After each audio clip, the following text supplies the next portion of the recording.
सर्वांना नमस्कार. आजचा जो व्हिडिओ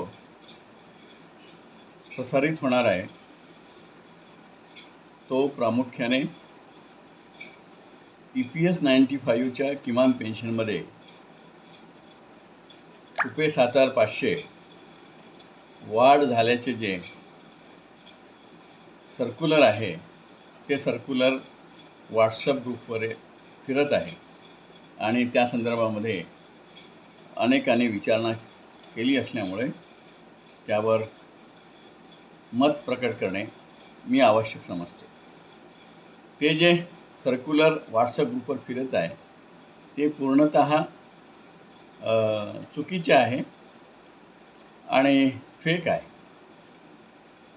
आणि त्याच्यामुळे कृपया त्याच्यावर विश्वास ठेवू नका.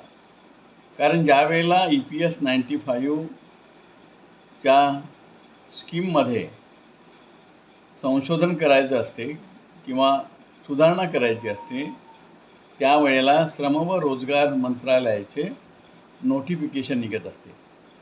जसे की ₹1,000 किमान पेन्शन करताना गॅजेट नोटिफिकेशन 593E त्याच्यामध्ये जनरल स्टॅट्युटरी रूल्स असा नंबर असतो आणि त्याचं गॅजेट नोटिफिकेशन असते, अधिसूचना असते आणि जोपर्यंत ते अधिसूचना होत नाही तोपर्यंत त्याला मूर्त स्वरूप येत नाही. आणि त्या ठिकाणी असं स्पष्ट लिहिलं असतं की in exercise of the powers delegated under section 6A of employees provident fund and miscellaneous provision act 1952 हे जोपर्यंत त्या ठिकाणी लिहिलं नसते तोपर्यंत त्याला काहीही अर्थ उरत नाही. आणि म्हणून कृपया ₹7,500 किमान पेन्शनमध्ये वाढ झाली हे कृपया गृहीत धरू नका किंवा कृपया त्याप्रमाणे समजू नका.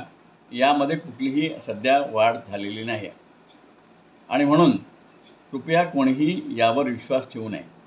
सध्याच्या स्थितीमध्ये जोपर्यंत EPS 26 जे आहे ते अंमलात येणार नाही किंवा त्याचं नोटिफिकेशन निघणार नाही तोपर्यंत किमान पेन्शनमध्ये किती वाढ होणार आहे याबद्दल कोणालाही सांगता येणार नाही.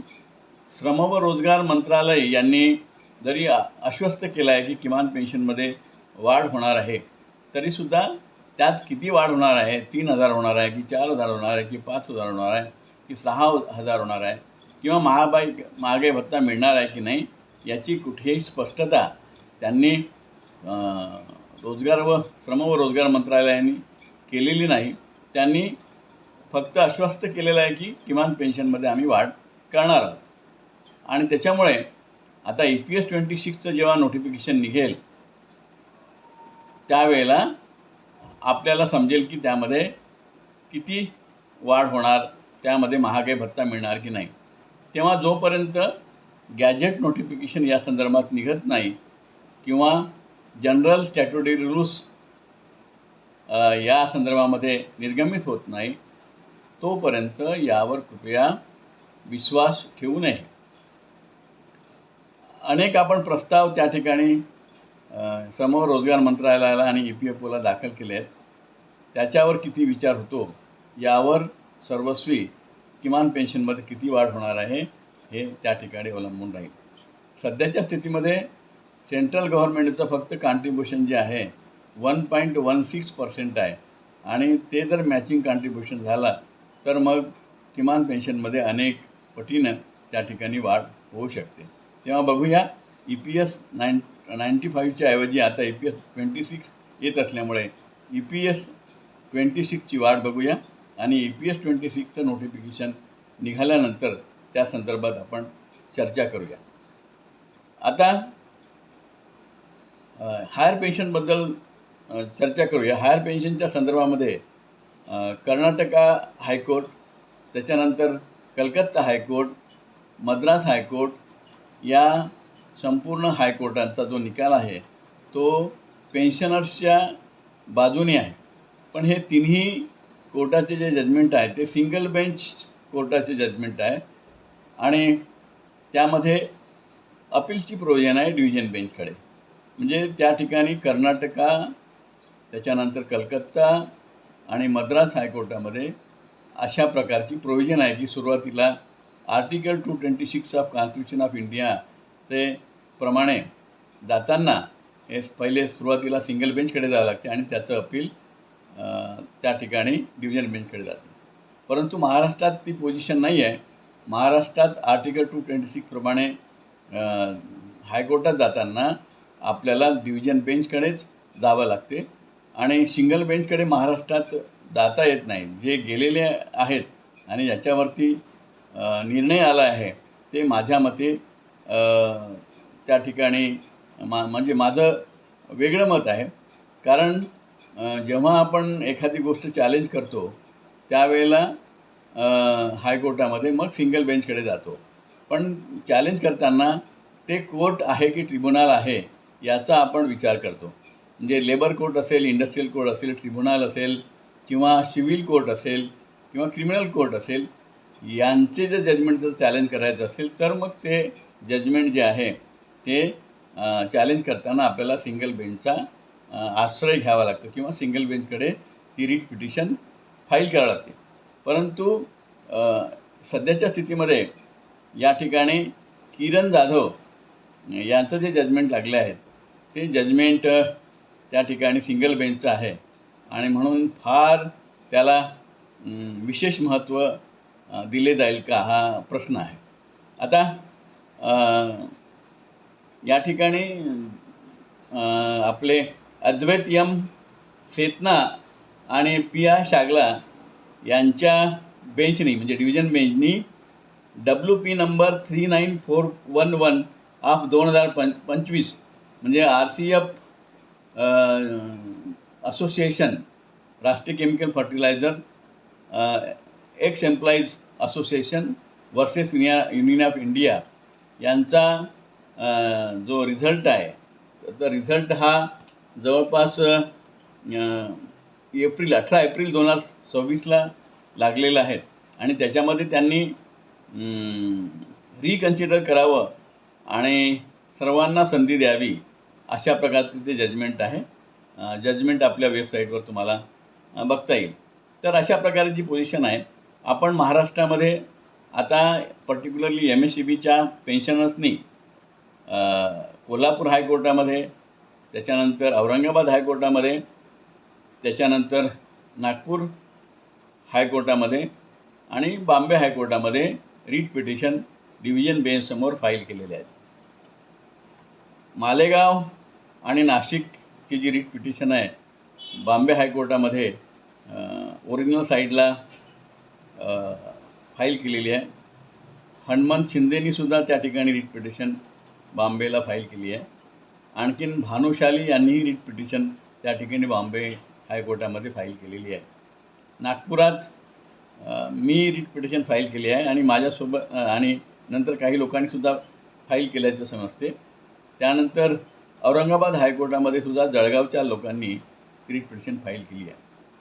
जळगाव आणि आपल्या औरंगाबाद हायकोर्टात आणि बॉम्बे हायकोर्टात जे 2 रिट पिटिशन आहे मालेगाव आणि नाशिक यांच्यामध्ये वकालतनामा सांगोडे साहेब आणि माझा आहे. औरंगाबादमध्ये सुद्धा सांगोडे साहेब आणि माझा वकालतनामा आहे.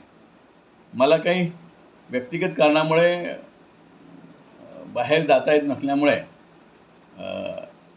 मी सपोर्टिंगच्या भूमिकेत आहेत. सांगोडे साहेब हे त्या ठिकाणी फिजिकली उपस्थित राहणार आहेत आणि मी व्हिडिओ कॉन्फरन्सिंगच्या माध्यमातून उपस्थित राहणार आहे. काल मालेगाव आणि नाशिकची जी रिट पिटिशन आहे ती छागला साहेब आणि सेतना साहेब यांच्या डिव्हिजन बेंचसमोर सुनावणीस आली होती. मी व्हिडिओ कॉन्फरन्सिंगच्या माध्यमातून उपस्थित होतो आणि सांगोडे साहेब प्रत्यक्ष त्या ठिकाणी उपस्थित होते. परंतु आमचा जो नंबर होता तो 936 होता. परंतु 901 या नंबरला जेव्हा आर्ग्युमेंट झाली ते जवळपास 2 तास आर्ग्युमेंट चालले ते आणि त्याच्यामुळे 936 हा नंबर आलाच नाही. त्याला आपण बोर्ड डिस्चार्ज झाला असं म्हणतो. तर ते बोर्ड डिस्चार्ज झाला आणि त्याच्यामुळे आम्ही 5 वाजेपर्यंत वाट पाहिली. परंतु 5 वाजेपर्यंत 936 नंबर काही आला नाही आणि त्याच्यामुळे आता जज साहेबांनी ती तारीख आता 18 जून दिलेली आहे. औरंगाबादला जी फाईल केलेली आहे त्याची तारीख मिळायची आहे. पर्टिक्युलरली आता 8 मेपासून एक महिना सुट्टीचा असल्यामुळे जून नंतरच या सर्व केसेस लागतील अशी शक्यता आहे. तेव्हा रिट पिटिशन जेव्हा जून नंतर सुनावणीस येईल. आणि काय होतं, बरेचदा आपण सर्क्युलेशन घेतो, परंतु सर्क्युलेशन घेतल्यानंतरसुद्धा त्या ठिकाणी आपली केस लागत नाही. अर्थात त्या सध्या केसेसचा मारा भरपूर असल्यामुळे कधीकधी सर्क्युलेशन घेऊनही केस लागत नाही. आता मी नागपूरला जे हायकोर्टामध्ये रिट पिटिशन फाईल केली होती ती 20 एप्रिलला लागणार होती, 20 एप्रिलला लागली नाही. त्याच्यानंतर आपण 4 एप्रिलसाठी सर्क्युलेशन घेतलं होतं. 4 एप्रिलला आपली केस लागली नाही. मी स्वतः 4 एप्रिलला त्या ठिकाणी 4 मेला त्या ठिकाणी गेलो होतो. तेव्हा 7 मेची म्हणजे आजचं सर्क्युलेशन मी स्वतः घेतलं होतं, परंतु आजच्या वेळेला ती लागली नाही. त्याच्यामुळे जे कन्स्ट्रेंट असतात ते कन्स्ट्रेंट पार करूनच आपल्याला त्या ठिकाणी प्लीडिंग करावं लागेल. आणि आता प्रश्न नाही, कारण प्रत्येक हायकोर्टामध्ये आपली रिट पिटिशन आहे आणि वेगवेगळे वकीलही आहेत. त्याच्यामुळे त्या ठिकाणी जे प्लीडिंग आहे ते प्लीडिंग इफेक्टिव्ह होईल आणि आपल्या बाजूने तो निकाल जो आहे तो निकाल आपल्या बाजूने 100% लागेल अशी शक्यता आहे. तेव्हा जे 1/14च्या अगोदरचे जे पेन्शनर्स आहेत आणि जे किमान पेन्शनची वाट बघत आहेत त्यांनी त्या सर्क्युलरवरती विश्वास ठेवू नये आणि 7,500 रुपये जे आहे ते किमान पेन्शनमध्ये वाढ झाल्याचे असे समजू नये अशी मी त्यांना विनंती करतो. आणि हायर पेन्शनची जी सुनावणी आहे ती सुनावणी प्रत्येक हायकोर्टामध्ये जून नंतरच सुरू होईल, 8 जून नंतर. तेव्हा लेटस सी, वाट बघावं लागेल आपल्याला आणि इफेक्टिव्हली सुनावणीसाठी तयारी करावी लागेल. तेव्हा आजच्या पुरतं एवढेच. धन्यवाद. जय हिंद, जय महाराष्ट्र.